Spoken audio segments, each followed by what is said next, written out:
est venu là aujourd'hui, ce token à parlement à biso, token ou déposer en tout cas vraiment les journalistes aujourd'hui, il faut d'abord viser Fally en bien ou en mal. Il faut tirer Fally aux en a vu. Comme ici Fally aux en a vu. Au milieu du village, fini. Voilà, si on a Congo, fidèle à Katumba, il a fait son mot, Zifio Tunan Nimbote, Bigasumbu, grand prêtre, il a dit, il a fait Jacques Babanzo, c'est lui qui a dit à Berlin. Si on a Congo, on a fallu tout ça, il a fait l'équipe. Même en matière d'habillement. Mais le modèle, c'est lui aujourd'hui. Fally. Ah! Ils sont pas là, bébé, papa,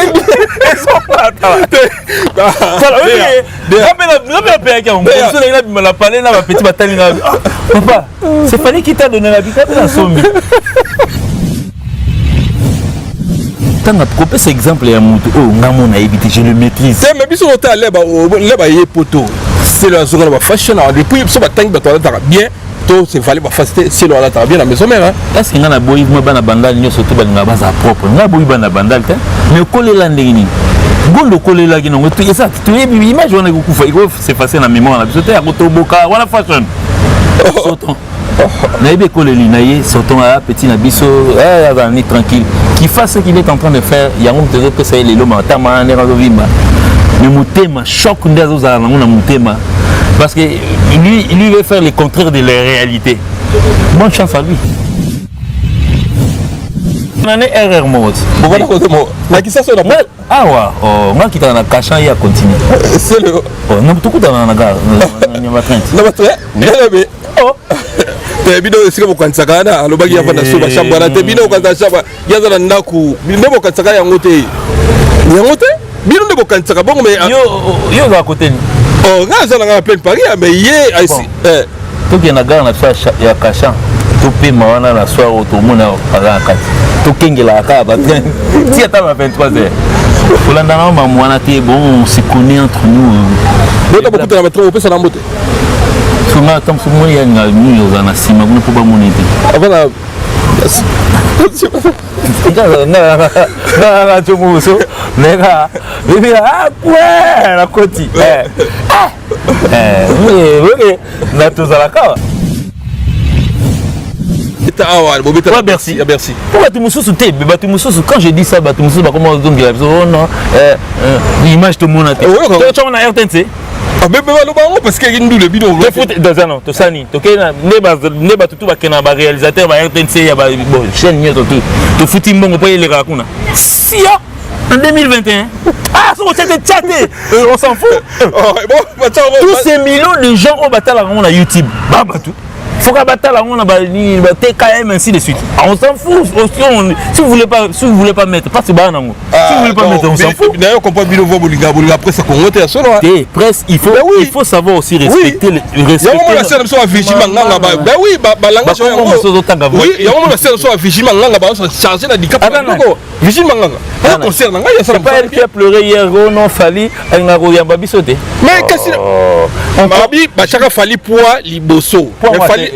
Allo ba cha Fally poids. Poids na koko. Il na Fally bandos.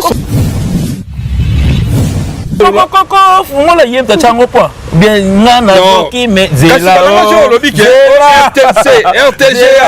Oui. Bana mweto bika ye fia no zolo bazai na ajni. Visi manga se non. Zela na ina chaîne ni. Soro bondwe azai na ajni. Oh, mais nabi. Azalaki na ajni. Tala. Lelo c'est bien bon. Bien beau de pouvoir parler, de pouvoir dire que non. Tes comportements. Ah non, sur la Fally, Baliboso. Ah, c'est ta photo à Kalat. Il a Fally. Exact. À ta photo, il y a ce tien et baby sac. Exact. T'as là. Aujourd'hui, t'es dit, c'est clair. Tu m'as appelé. Nana Ote Ben Banda Kalat. On est au Saïga émission, le poste de disponibilité, mon ami. C'est vrai. Je suis ton invité. Je respecte tes dit naïe. Les choses arrivent que non, que n'a bateau en bruit, ma banine bien au fin de la matin, midi soir. C'est la moussa. Il fatigue, il fatigue ah pesara. C'est il fatigue, il faut changer en forme. Tala. Naïe bi ba déontol musu ya une heure là. Donc ça dit les journalistes c'est pour promouvoir le musicien. Comment tirer vers les bas. ngana yesu chez yo donc bino lingi remarque ça la non quand tu te réveilles un matin aux téléphone tu es déjà professionnel tu téléphone Monico biso to sala bino o sala biso wapi yem to sala banzem Teddy Mola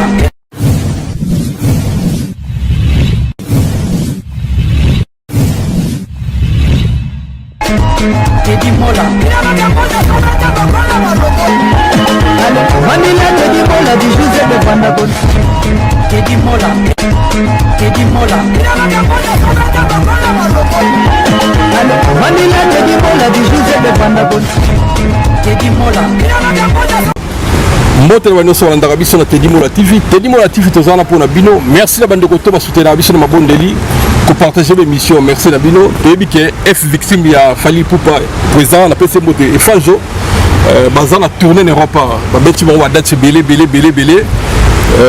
baza ce na studio nana ndeko na ngade ya Chino Liaki les grands bouza mbali boso sa émission na ye mbali boso ma mais to sala ngomba awa na 92 na pont de Ney bato bayebi France bayebi département de Ndali donc riche moi bato bozui ya mindele bafana na département ba wana studio ka mon pazier yango na jouer moi rapide to sur la mon ke merci na respect na ye merci na considération na ye parce que ba plein de boulot donc ils ont constaté to sur la ye aïb sa biso ndenge de fonction tambola et puis programme etikali et APC la biso vite fait na pesi mbote na fidèle ya Katumbai na Bruxelles wana moi simo kitoko moi ça pembe na Bruxelles na pesi mbote il a dit il a fait Jacques Babanzo il fait tout nan de dollars bivant mbote na Celibris Coco Madera Coco Madera mutaliko ça na Berlin mbote lisusu na yo pesa mbote na Biga Sumbu grand prêtre Andiris merci na yo Masaranga Papito Dedas merci la pesi mbote na Blaise Maolo na Lili ma bena yambilo de aliaki moi makambo sur la rézébélé Déaliaki, Bazolando déjà, bonne santé. Ouais, Teddy Mola, donc salutations à toi aussi. Donc moi c'est bel et bien Jim Milek, le grand Bouza, l'homme qui ne recule jamais devant un petit obstacle. Donc ça dit obstacle à Mickey n'a recul à la raté. Donc c'est pour ceux qui ne me connaissent pas. Donc moi c'est Serge Julia qui est mon vrai nom. Gino pour les intimes et puis Mouza pour la Bayan Kekara. Donc la Pessiba de surtout à Bumba, Mbota trop. Donc en particulier j'ai salué mon ami personnel Henri Balondo, la Pessombo de place à Ali. Et puis on va y question à yo, donc moi je suis là. Ouais, merci beaucoup. Dis-le qui Kinshasa moi na Bandalunga. Ouais, bon en fait Nandinga qui Gobotama en fait tous les cas pas parcours rebelle parce que père on a qui diplomate à l'époque. Ouais, sur tout ambulatoire vous avez pas parler en Belgique, on a parlé au Japon. Mais c'est quoi on a les gars de ça. Dans parce que non parler fixe donc ça dit na botama la kin. Oui. 4 jours après paf. Donc ça dit biso ngai pona se déplacer, il fallait autorisation parce que na hôtel au Botama directement to Belgique. À l'époque mon père était diplomate en Belgique quand toyé beaucoup la Mwandambo après on a donc ça dit premier palais na kin c'était la cité Salongo, je me rappelle à centre wana au baebi après on a donc beaucoup la nanga siko ko bana musique cité na Bandal. Ah donc Bandal mais au Taba qui de Salongo ezali mais la kati Paris mais au Japon comment? Japon a comment? Oh, yo comment Japon? Japon, Soudan, mon père a travaillé dans Soudan, Japon, Éthiopie, RCA. Merci beaucoup, Djenelia, qui est au salaire Michel Bélé na TV, mon topo yazate, mais moi parcours pendant l'aïmba, moi vite fait. Djenelia qui a banni musique wapi pour na balé qui tout banda. Vite fait donc j'ai commencé la musique na Bandal wana parce que tant que il y a Bandal influence la musique des côtés là. Donc à l'occurrence je salue un grand pote à moi qui est ici à Paris donc Raoul Lycée. Yende Siko peut-être avec ma master to beta na débrouillera déjà donc à ce encourager ngai et puis ma collègue nanga ya début à Msalandé to benga romba masua Junior Taboufata qui Papi Kanyama. Je peux aussi en même temps Charlie Adjanga et puis Nani Zing Kapaya, le grand frère des flammes. Donc on a PC Bango Basalam à toi. On a eu Mamba Massou, on a tout Bana Bango ensemble. Et puis après, on a Bendaniga, on a Mutake Luka. Donc c'était ça. Ok, Seigneur. Bon, on a Siko, on a Bandal tant que tu es là. Tu as un grand frère, on a absolument qui voyait Babeta guitare, il y a Vicky, là-bas tu fais là. Il y a un la Sabiso. Après, donc, na Bandal, premier orchestre, on a Beta qui retrouve la musique. Viona a formé, a eu un groupe. Donc quelques mois après, le quoi il a gagné, le roi a eu le stage. Après, il a eu le quand ça la volonté, on a Katina Bisengo Bandal. Pardon, le retour à la musique, on a le retour à Kawiliko. Bon, Kawiliko est après. Ah, donc on a une musique après Kawiliko. C'est original, retour à la musique avec le président, le petit frère Jibem Piana. Bon, c'est Goyan. Voilà. Donc, tout va qui vous est président à Bino. Oui, c'était lui le président à l'époque. Et puis, tant qu'il y a eu Poto, après, il a changé de numéro. Bakombo, il y a eu musique, il y a eu Chakawiriko.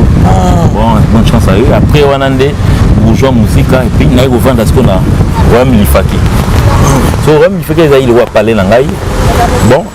Père nanga loi bon réuka tous les parents balingara moi na salle musique donc donc à l'époque mira le pongo gaya mais sikoyo sikoyo à l'époque tu vas t'accorder sikoyo tu vas t'avoir consulté ma mire ah moula inde non mira le pongo la sentinelle to coopérer pour la que nous les points kende il faut na coopérer na joana pour faire na beta saute non mon avis à ozonga mais après on a décidé de vieux à comprendre que non qui peut là donc ils ont singé ils ont libéré mais il y a Zaiko Family Day. À l'époque, rappelez-vous, Zaiko Family Day et tout ça, c'est sur Zaiko. Tout le monde qui en tant que musicien, je venais apprendre donc vieux poli, vieux poisson, tout le monde encadré. Donc c'était un peu signé dans ma boucle. Il a fait Ilo Pablo, donc c'était son ami. Après c'est donc on a qu'une guitare Koyekola en fait Koyekola. On a joué Kola ni juste guitare. Ah guitare. La guitare. Dans ce temps là il y a un année bon après on a je me sentais trop petit par rapport à ma vieux. Mais na iko zongela nga lifaki et puis na bête na star musica. Na bête na l'avenir esthétique. À l'époque il y a succès. Mais j'ai parenthèse Moussou César moi que non à l'époque Masalanga Raoui Issei à même on a Wenge. À l'époque, on parlait présenter Didier Massé là. Bon, le cas on a dit diplôme. À l'époque, je me rappelle déjà le Wenge exigence n'avait que avant quand on a un mouvement, il faut dire que non, bah ciao badi. Le Wanga on a badi là il et puis bon. On est en classe. On a eu la 5e, donc après on a eu tracé dans l'avenir esthétique. Merci beaucoup. L'avenir au Kouti qu'on a coûté présent à Dakomoda. Ouais, toujours. Tout a dit Massanayo, c'est qui Papi Kanyama. Papi Kanyama, tu as une nation. Tanga peu tout ça émission tanga. Bon, monter na tangi pe na ba masuwa. Ba masuwa na ka. Homme de vérité. La guerre na kanisa qui au échappé. Ya tanga qui au tout ça émission na. Vraiment, Jilolia qui to beta na. Vous savez on y beta pas Dakomoda. Tambola na bisona, Angela na shika. Bukani Kingo, Inele Mira, bye bye. Embouteillage. Premier album, il y a l'avenir. Je faisais partie, donc je salue en même temps champion du monde qui était mon collègue, mon frère, mon pote. Champion du monde. Voilà. En tout cas, c'est le plaisir parce que mais après, on est ici là.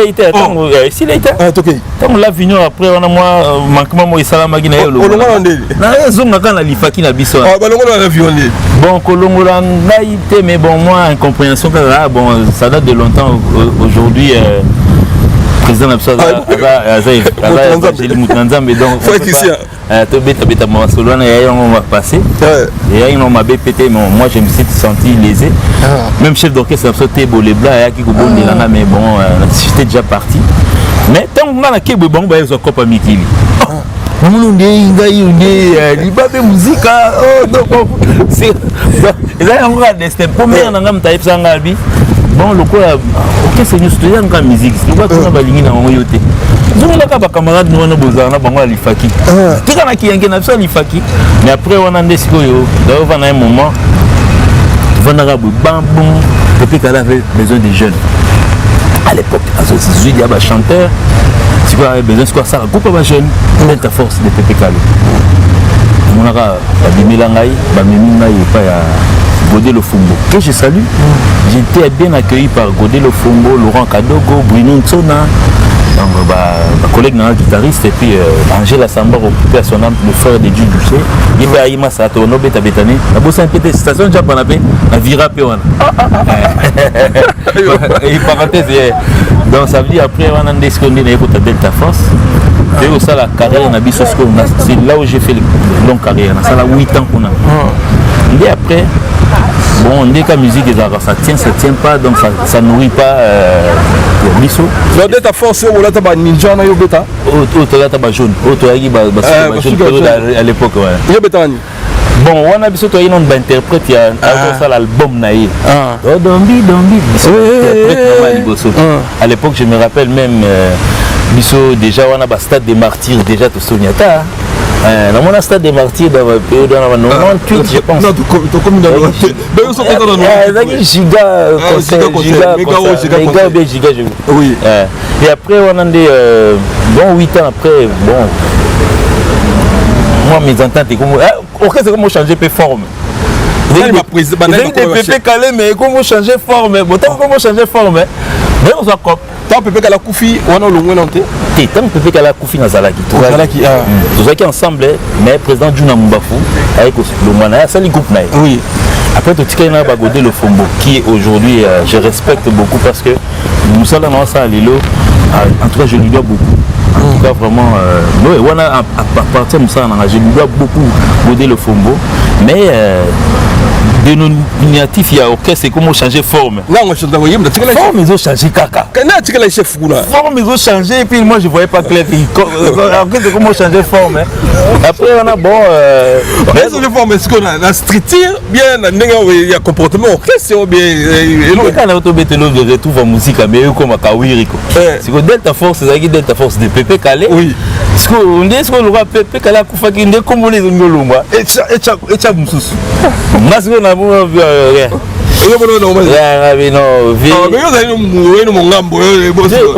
À l'époque, Pépé Kalaki, surtout en aliment, il y a deux chefs. Godé Lofumbo, Juna Mbafuba, encadré en abisso.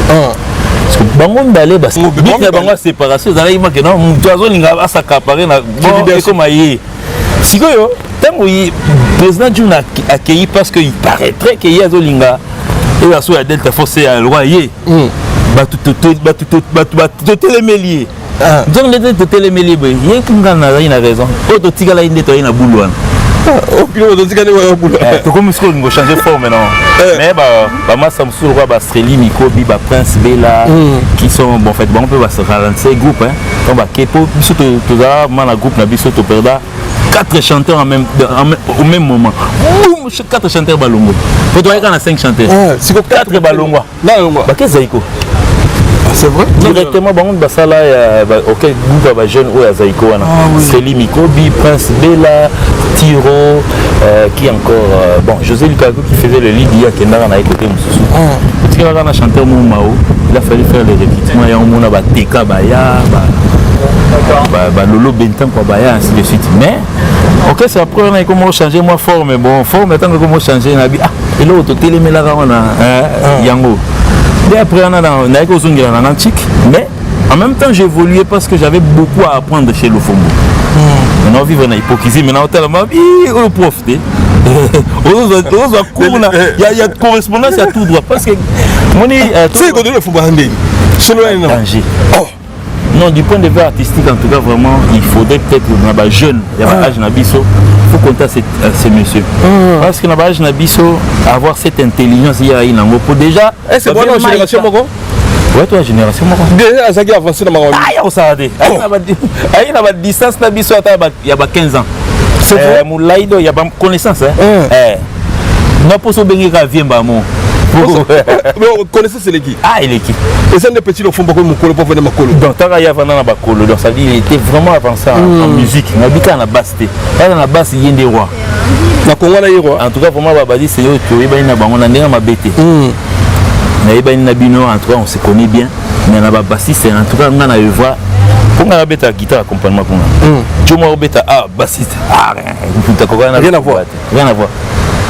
nzako ana sinto ana tout na nzoto ni donc so memi na quartier la ta obeta memi na winga obeta memi na OK jazz akei ana ba couleur tout so sopele ka mafuta comme mafuta ce garçon vraiment il avait de la matière en lui donc il y a Massamsou Laurent qui était fort aussi Kadogo il y en a Bruno donc après on a des il a un chic mais voilà l'université à côté de supérieur na zongi sous na institut supérieur na zongi ko IEC la première na IEC mais na la musique dès que tant on a les cas licence na mon appel il y a plus de 241 et benga voilà hit Bicap ah et Fajo oh il y a un chic c'est ça la zone quand même déjà à l'époque donc d'abord qu'est-ce que tu as nous voyager ni Brazzaville ni au Québec tu voyages en Delta Force voyage il faut lui tu voyage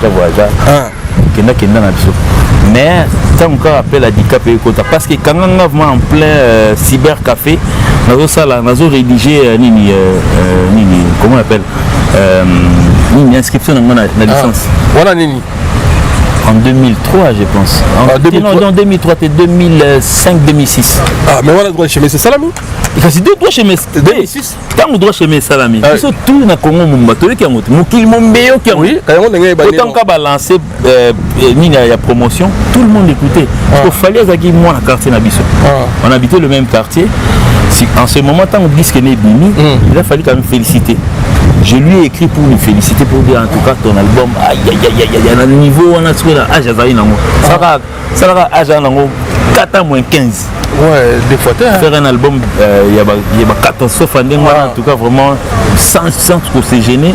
Na comédie. Donc combien de temps que moi la carton encouragé car ça les savoir que ça bien moins. Et puis ngai na eto bon fait la sauté comme parenthèse ngai na eto vivre trop ah oui vivre trop bon c'est lui qui le dit parce que Bamsou va son temps na lobby au moins a créé pour avant que tout nous allons ensemble mais na bano betel selon pour monter limangai camarade Fali au boya camarade du coup tout mais parce que ngai na bon on a une différence d'âge on a un problème vie à Fali mais là c'est mon patron mais à l'époque j'étais soulevé on continuera au David on a âge.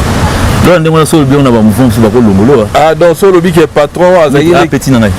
Mais est-ce que l'on y est que ça là bon? Mon y a ndimara. Ah, dika pas. Le papa n'est pas éprouvé. Il n'a pas le complexe. Mais hier sur un niveau, on a bien petit mot. Il y a petit Miami, petit qui est là. Alors on a petit nangana. Ah, petit nangana 400 prince. Si les camarades, on est dit ma petit. Faut pas longolo on a dictionnaire et qu'on va yaya. Non, les fans ont Makamoto Andi Bagale. Yo mega obenge petite. Ah bon. Oh nga pena na bavina ngai ah oui, mais banani. Bavia nga. Wan bile. Ouais bile. Bavia Elvis Kunku. Elvis. C'est il faut mettre empire. Tu kutana na pia. Viens vite. Viens me souvenir banani. Viens nga bon. Viens nga Alain Makaba par exemple. Un grand frère. Viens nga Ficaré, c'est un grand frère. Maintenant, vient dans la Didier Massé, un grand frère. Mais est-ce que la génération a besoin assez? Il dit soit là, il y a bien soliste, c'est mon bien accompagnateur, mon boya, il y a orchestre tel. Oh, petit nana. Bon, aussi, il y a des caméras.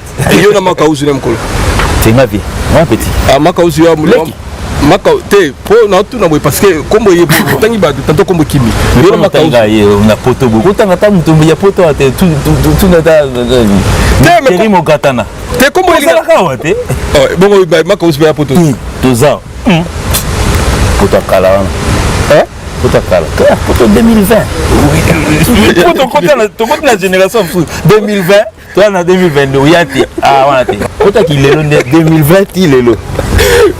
Voilà, merci beaucoup. Pourquoi vous avez tiré mon gâteau na tête? Mais comment il y a makauzi? Il y a un monde tangi. Te mutana kinba sur la maman, va demander ba na kinga zaka. Ba tu vas tenga zala ka. Ngaza. Nanda nazalia donc. Depuis que na ko silika lelo na kekin lobby.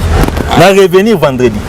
to solo la boy toi to tiki ndako ko ya siège no mpanzi est-ce que yo nous otambola vana na po ba bio ba so kabino ba passeport to otambola ga boy so ko yi ba zubiso wa et comment il faut pas bien la balle en sa place et ce passeport otambola Dimola wala makambo nde obeta moni mabe na biso mabe na yo peut-être temps so na mona osaba mission na ba bloquer ainsi de suite tout na bango ta bloquer osala mission na ba batum so sala wa ya mouvement na biso et tout na bango makambo na ta parce que moi est-ce que son na mission moi te ba bolo ba no po ya za na na sa mission na c'est qui Papi Kalombo et ça et là on a comme par hasard côté la chambre bobo on est biso to na balabala na bimsa te même faut pas tout ya biso so bakambo bato balobaka yango to ya bon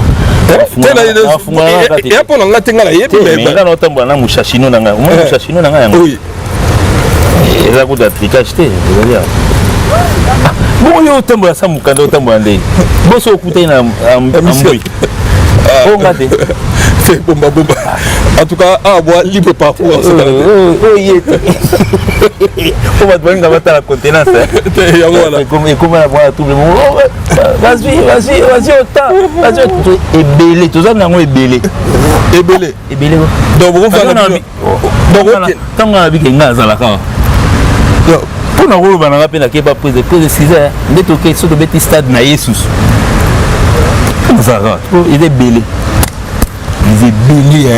merci beaucoup Tino Liaki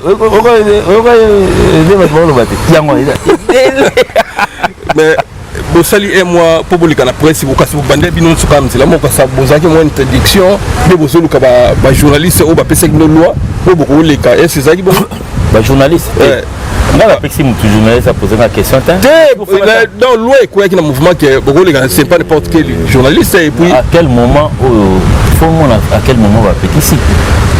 C'est normal que non, dans tout groupe, il faut règlement d'ordre. Tu préparer Ninamo. Maman, casse tout ça, il y a une émission pour rien dire. Quand il n'y a rien à dire, il n'y a rien à dire. Quand il y a dire quelque chose, net, tu vas te vendre. Spéciale émission 29 octobre. Peut-être. Tu comment là, au Canada, aux États-Unis, peut-être quand il n'y avait rien, non, il y a le attends qu'on pose ça les gars na TV. Télé beaucoup na poto. Attends, tu commis na poto déjà mais ce jour tu commis le jour où tu commis le même jour tu betaki. La semaine était vraiment bousculée par des départs. Tant tu commis parce que nous qui à Paris, tu suis directement tu Bruxelles tu beti les mêmes jours à Bruxelles. Tu comme les mêmes jours tu beti. Après on a est-ce qu'il faut faire ça à retour après on a faut bon ça siège parce que ce sont hier siège là. Après on a des choses à banvol là. Des fois bon papa le pont on a je profite pour le saluer fiston Balabos. Là on adresse ça. Un locataire. La poto. Oui. À chaque façon on a eu poto là. Je loue une chambre comme métier. Monsieur. Oui. Voilà bien. Nzembo tchaka la libre parcours ça on dit moni parce que échantillon. Moi référent échantillon na yo Papi Chako. Oui, ma Papi Chako. Ah oui, il y a qui vrai chat. Promotion avec une révolution. Bon, en tout cas, vraiment, on a la direct. Peut-être pour ceux qui ne savent pas, allez sur YouTube, vous tapez c'est moi échantillon pour mon église. Mais bon, la promotion, vraiment, n'a pas tenu. Ça, c'est, il faut être clair. Sur les UT, on a paramètres, mon beauté. Parmi Banzembo Autobusser la libre parcours, je suis parmi ceux ils ont été. Bon, on a peut-être raison sur les titres mieux sur Autobusser, il y a 24 titres. Dernière chanson est 3e CD. Donc tu vois, il y a 3 CD. Ah oui. Au dernier Zembo, il y a 3e CD. Vous voyez que soit bandi na mututi comme na suka. C'est un peu moins difficile. Donc pour la place que de la 3e CD na dernière année. Mais on non baché liboso pour ayer azana ni ya falite. Et on a mis chez mutasuka ya mbu mabeta. Et puis nzema kumbe pola na ngota. O va ma to vana la période mo boy. To ra mamo nzema mo kala boy bimela biso Polo. Polo, il y a appelé roi Polo. Attends, en 2025, pour mettre. Voilà. Biso ba tout ça. Ah. Tout ça na ba structure ya ah mingi. Na recevoir peu muke nango. Et vous en a 1 million et 10 millions de vies. Est-ce que vous aurez muke? D'ailleurs, va combo comment on assassine. On y sona bimisa so ngo. Tu pas pour faire la pouille. Bimisa. Ah, ça c'est. mais yo mo mona te ba mika yo mo mitangela makambo zo mona mon guide donc vous avez enregistré ngala biso tozwaka vraiment bon ozwi appel même ata na Kinshasa ozwi message moi na mail na yo bayebi soki non eleki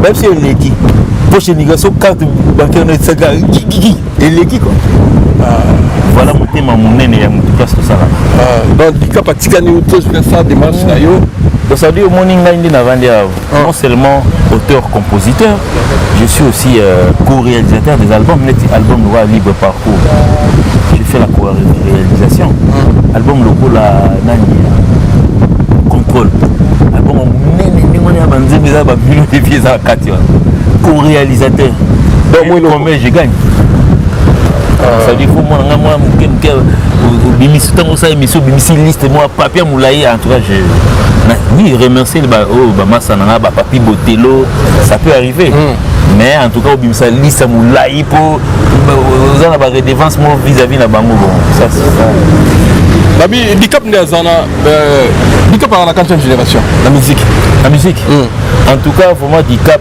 ba yo kaye ba to kala bazo kaye bato kala bayebi bato kala bayebi bato moi kala bayebi bato kala moi siko bayebi bato kala moi siko bayebi bato kilelo bayebi donc la génération tout toi ça la musique tout donc ça veut dire tu vas serrer tout voilà oui ce qu'on lingi vraiment moi que nous tous on a époque ya wendo abeta en tout cas la génération tout alors on précisément la génération tout mais ça tout nouveau parce que le 29 octobre tu es bienvenue au 12 na stade et ça makambo faut stade wana il y a le bac qui a retourné stade mais je vais te dire une chose nous faisons de la musique aujourd'hui on fait non seulement de la rumba qui date d'il y a longtemps de moderniser oui mais ça s'appelle seulement rumba nga oyeba mkoloni bumbe botamaka te parce que biso betaka rumba tobeta ba R&B tobeta musique tout dans donc fallait pour passer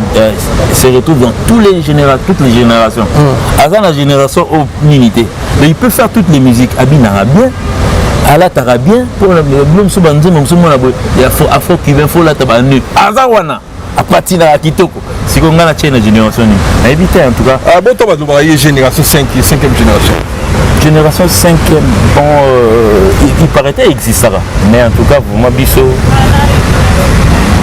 je vois mal la génération 5 peut-être déjà à Nimbi à cause de la paix on a zappé on a la 4e on a la 3e on a attends la première celui qui représente la musique congolaise Jaye parce que yo 4 on a la génération quoi il y a un représentant de musique congolaise mais c'est que de son là bah ignorance moko bobo non bien à l'époque tout qui malembe oui à l'époque yo tant Pépé Kalazoloba champion d'Afrique et des Caraïbes tabouin zarate l'homme manquait dans Zaïde pourquoi il s'appelait comme ça parce qu'il était le champion d'Afrique et des Caraïbes à l'époque on a papa wendo baraki on est lelo na qui impolitesse na tout robota manango on veut pas admettre mais quelque part faut Pépé Kalé quand il disait champion d'Afrique et des Caraïbes Matutu Litabembo était présent Jossa mais Pépé Kalé non mais il avait quel âge c'est moi le biti ba koto ba Guadeloupe ba Mayotte ba ni Pépé place to kenale la côté ni ya ba kota monter on y va partout vous voulez qu'on s'appelle champion comment batchanga na S balongola C bendeni quand on est premier quand on représente on ne s'appelle pas génération aujourd'hui le numéro 1 de la musique congolaise actuellement Kokendeno 2-3 pâtés et puis beaucoup vont m'ingérer je m'en fous c'est fallu parce que moi le bango tenga le bé na bina ndenga na monaka mais tout ça il faut na bino na pese mboto c'est léo auto c'est que na bitawada fali fan jozote si c'est le yo bitawada on va sala ngona nini mais aneni ba sala nane na roye baté mais c'est la génération avant bisona quand ba kena ngona te mais quand quelqu'un est là on mérite mondialement connu et comme il faut tirer tina kati ya bandal papa toi là un sengote et que tirer mutu tina bandal franchement dans les États-Unis bimi ba ye répond njiliti bandal panfio to ponio ba cho catégorie mona ba brésilien ainsi de suite. Ah papa, c'est pas de la champion tout ça. Pourquoi est-ce que ba sélectionneur ezalaka ba sala ba élection ou bien ça ka ba gérer sem to pona na bicha wala bicha wala magelo d'abord un obligation en musique na yo moni les gens oublient que non ba période ba cassette na ba période ba CD ba DVD et comme il évolue donc derrière ba blomo la plupart des cas OK na ba fête ba tchang ba décor. Aujourd'hui, la plaque d'immatriculation en musique na biso, c'est ça, Spotify, Deezer, YouTube, ainsi de suite. Tu sors une chanson, tu vas voir le nombre de vues, le nombre d'achats. Ils ont explosé, boy. Même le téléphone, ils ont explosé. Si vous voyez que nous avons doute, vous comprenez. Donc les gens n'admettent pas que lobby polo et ça aura succès pour les avoir un disque vinyle. Oui, bakoka ba nombre peu ezaki na ba local ba plaque d'immatriculation en so BBC 100 CD babi 01 02 ti na ba 100 ezaki na ba ni na so teki nyoso 100 nyoso ezasouté so teki 89 babi 088 ezali 099 ezali le reste ezali mais lelo obimisi nzembo na yo du moment na mane bani na 1 sur une vue, deux vues, qui est comme il a 1 million. Et ça, palpable, boy. Et puis, ce n'est pas seulement Bandal, ou bien Kitambo, ou bien Kishasa, ou bien Goma qui achète. Ça s'achète partout. Musique sur Bimisiango, on t'invite. Mola, tu es dans un festival François Spa et en Liège. Tout dernièrement. Et puis, si on a calculé, là, il y a un bamba noir. Entrée au raté. Ah, non, ça y est. Ma femme est au raté. Et vous avez modèle. La bien on déjà la joli bango bamba noir moko. Et vous avez été. Donc ça dit les bon tout attendre un terme la café na lait. Donc les domineurs au sang la tête. Na biso bato na podium soto sangani na bango doit de se faut même pas essayer un peu de citer leur nom na ba 2022 go. Mon fait bisogno sur toi internaute. Tu lui réponds pour moi ça. Sans répondre de ça, moi les gars. Mon poids, mon babilo ko ça le ba moi soto tiki ka bo mon tazo continue na ba folie na yemo impossible. Oui, il a voulu attaquer. Il attaque fallait aujourd'hui. Parce qu'il n'a pas le temps de lui répondre. Il ne répond pas. Mais quelqu'un l'a répondu. Ça. Ah, ça qu'on a là.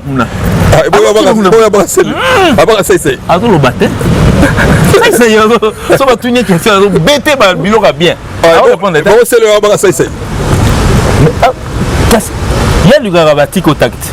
Ça fait pratiquement plus de 10 ans aujourd'hui. Tu attaques quelqu'un qui ne te répond pas. Ah, il m'a dit que c'est nautika na okokate bana na ngai surtout na bana nous rappeler notre papa tayo moko vous attaquez mutalinya été c'est une honte au fait même ata baluka succès na nzoto amutu ngamni na vandibo nako luka succès pas guitariste ni nyongo na vandi na lamuki bona bani ko attaquer fi vient na fikare ah okipenga te nautika na ngati nautika. Non, mais peut-être étant sous la mon amaki non, handicap se prend qui mounene. Ah, mounene mususu. Mounene mususu. Ah, citer l'exemple mounene vous habitez, il y a Kosaka. Mounene nde yeyo. A proposer ce mounene mususu. Papa, quand ça marche, quand ça marche chez toi, on t'attaque. La musique n'a pas banda kala. Heureusement, ce que nous tout on a une armure. Donc ça veut dire que le cerveau, le cerveau est aussi protégé. Kakipa. Ah, Kakipa. Yeah! Alors vacciné quand ça la tête. Ah, dis pas Kipaka. Akipaka. Et d'ici le temps va bien te. Qui bandal wana abi soki a tché. Na tché na été. Dis pardon. Mais la fin de ma oui. Surtout ça tant que ça application à Kipaka. Et tu sais que mon ana comme la prise vous voyez au chef sur la pétrole, mais ça donc moi que m'attaquer aux autres liés. Si qu'on nous on a Mais en tout cas, vraiment, je félicite beaucoup ces mecs parce que chaque jour on se réveille dans YouTube. Impossible de zapper le nom de Fally. Impossible. Oui, bien. Mais moi, je lobby. Tout ce qui est musique, je lobby. Comment je Fally? Na TV, non, comment je Fally? La caméra, comment on a tiré qui s'engage ainsi de suite. Chaque jour. Donc quand tu postes une photo, bien une vidéo, bah capturons. Et puis bah tu me soucies, comment non bon pour faire se faire plaisir na maramnaye à Bandai déjà. Donc on a Banda au Tumbolé, na tikate. Pour ça au tiki bah replay. Ah, yon dit no tiki faliko. Pour la sonne on a moi so émission tini. De soit tu téléphone na moi me soit téléphone na au Tumba. Quand aussi ça m'a il m'a mis qui sonne devant le miroir. Bazalé qui sonne moi bazalé ça là. Surtout dans journaliste. Et c'est devenu à la mode. Et puis je t'ai dit aujourd'hui. Je te dis une chose. Si tu veux réussir aujourd'hui, Teddy Mola officiel et Simba. Toi on a trois choses. Et pas la bine à la journaliste, mais la bine journaliste au milieu du village. Bosana Rosate. Et Simba. Nanya qui Congo. Et Simba. Ah maintenant au milieu du village. Et Simba. Bon si on est supposé comment traiter. Simba na sens. Il y a un choix entre Olam qui n'a tongo aux caméras na obando Boma Fally. Bolanda. Ou bien Olam qui n'a tongo bando comme ça Fally. Choisis-toi. Au milieu du village Bosana. C'est devenu une loi aujourd'hui. C'est devenu une loi aujourd'hui. Surtout qu'il y a un parlement à Bisso, vous déposez en tout cas vraiment les journalistes aujourd'hui, il faut d'abord viser Fally en bien ou en mal. Il faut tirer Fally aux en a vu. Comme ici Fally aux en a vu. Au milieu du village, fini. Voilà, si on a Congouana fidèle à Katumba, il a fait son mot de Zifio Tunan Nimbote Nao, Biga Sumbu grand prêtre, il a dit il a fait Jacques Babanzo, c'est lui qui a dit à Berlin. Si on a Congouana, donc Fally to tchana, attends Leki. Attends, même en matière d'habillement. Mais le modèle c'est lui aujourd'hui. Fally. Ah! Attends, sont pas là, bébé, quand les billets sont pas là.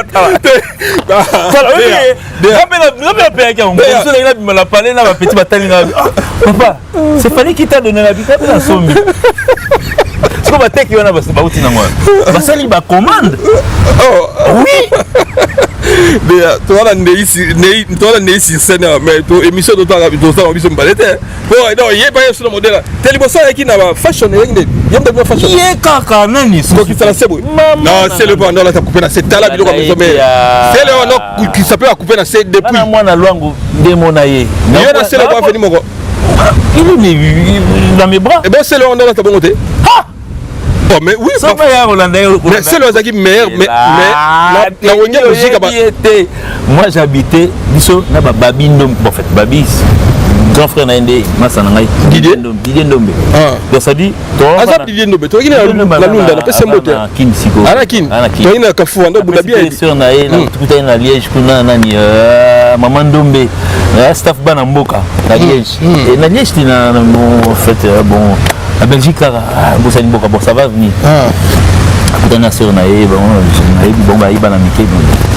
Mais, pourtant, on a coupé cet exemple, je le maîtrise. Mais si on a les poteaux, c'est la zone de la fashion. Depuis, il faut bien. C'est valé pour faciliter c'est le la bien la maison mère. Est-ce qu'il y a un boy bana bandal ni surtout bana base propre. Na boy bana bandal mais coller la ndeni. Gondo coller la gino tu ça tu image on a kufa c'est facile na mémoire na bisote ya kotoboka wala fashion. Sortons. Na ibe coller li na ye sortons à petit na biso va ni tranquille. Qui fasse ce qu'il est en train de faire, il y a un peu que ça les loma tama na rovimba. Mais mutema choc ndazo za na mutema. Parce que lui veut faire le contraire de la réalité. Bonne chance à lui. C'est quoi le a fallu baouler l'année. Tu penses vraiment que non Fally.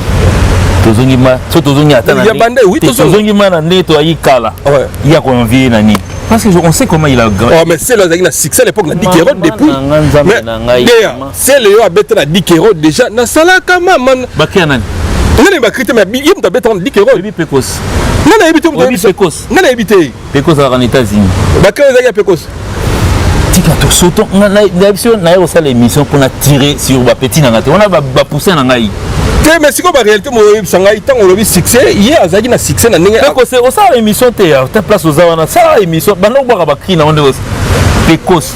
C'est un jeune qui est venu de Matadi ayaka période mo bana lifaki pekaka ayaka en tant que chanteur bon et simba ngote ayipsi so option so azano tanga boka animation maman na nzambe na kaza États-Unis na bi toi là lien mais to garder être tard bio kawiri ko yibi big star général des fois longolier mais bon carrière na lelo azana Canada je pense Canada il vit au Canada aujourd'hui et puis Dick Rod en même donc ça veut dire tous mais en même temps jouer chez Cariwico Idel Musica donc ça dit c'était un petit qui avait du talent en fait un monsieur pour ne pas dire petit aujourd'hui un monsieur sont déjà Moutou à la Kisayo ngana bengeleki bon yazana je connais l'histoire mais à tous ces langues débattre parce que bon ça m'a amené bien ça on a petit nanga mais tant que yo mona tu connais erreur mode bon ko mo na kisa so na ah wa oh moi qui t'en a caché il a continué c'est le oh non tout dans la gare na matrente na matrente mais oh te bido sika bokansaka na alobaki ya fanda so ba shamba na te bido kanza shamba yaza na ndaku bido bokansaka yango te bido ne bokansaka bongo mais yo za côté oh ngaza na plein Paris mais ye ici toki na gare na soir ya kasha topema wana na soir otomona ala kati tokengela aka ba ti ata ma 23h vous en attend on a voilà fiston balabos celui déjà wana papa Lupang on vérifier azalia Julien Mokuna maître toro oui papa cheye Julien Mokuna maître toro maître toro maître Mukila Ngando voilà ce que base dans Neti a personne mettre ça 50 qui était l'oncle de celui dont tu parles. Comme tu as comme ça chez Bangoya. Ah non, mais de fait ça 50 dans même moi c'est le. On a bien nangai, maintenant on a Banoya pas na Bangot. La Mireille, si je salue aujourd'hui grande sœur Naé, je connais. Dès qu'il a Clarisse Kenga, je salue aussi, elle est ici à Paris. Ma grand frère Naé pour l'année sommet. Non, il y a l'année au sommet, il y a beaucoup de glace. Au moins il y a une famille. Bon, on se connaît entre nous. Vous avez beaucoup de métro, vous pouvez s'en embêter. Souvent, comme souvent, il y a une cima, vous ne pouvez pas monter. Voilà.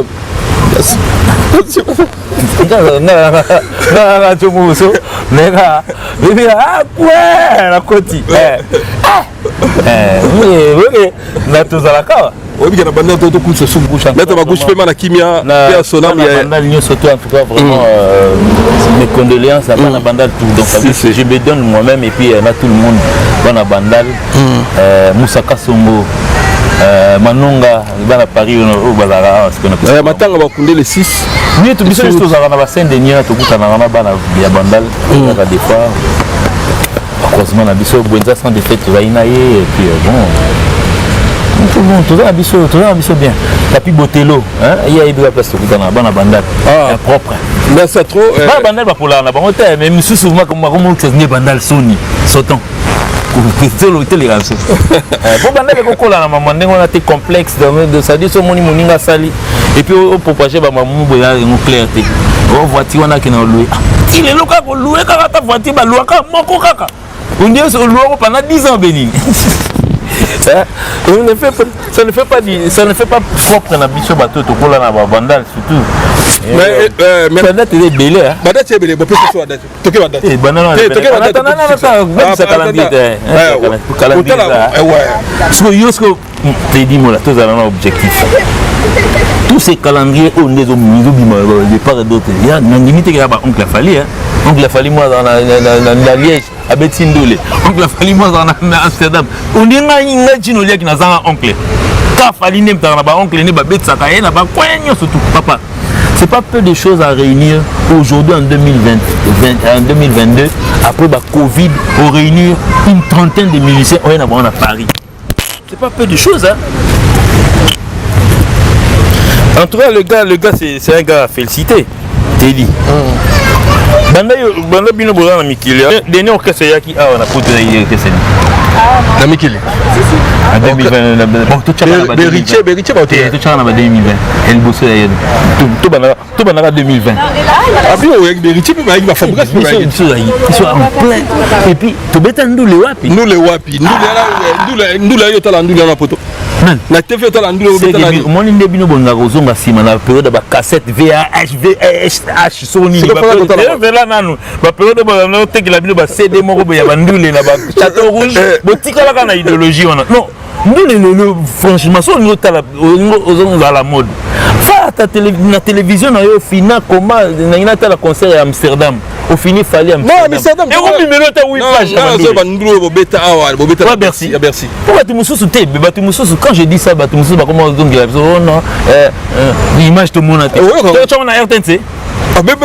Parce qu'il y a une double bidon. Tu sais, tu as réalisateur, RTNC, chaîne, tu fous bon payer les raccoons. Si en 2021. Ah, on s'en fout. Tous ces millions de gens ont battu la ronde à YouTube. Faut qu'on batte la ronde à TKM ainsi de suite. On s'en fout. Si vous voulez pas mettre, pas si bas non. Si vous voulez pas mettre, on s'en fout. D'ailleurs, on peut bien voir la presse à Congo à solo. Presse, il faut savoir aussi respecter le respect. Il y a un scène sur affichement là bas. Ben oui, langage. Oui, il y a un scène sur affichement là bas, charger la handicap. Vigile manganga. Pas concernant, il y a ça. Pas elle qui a pleuré hier.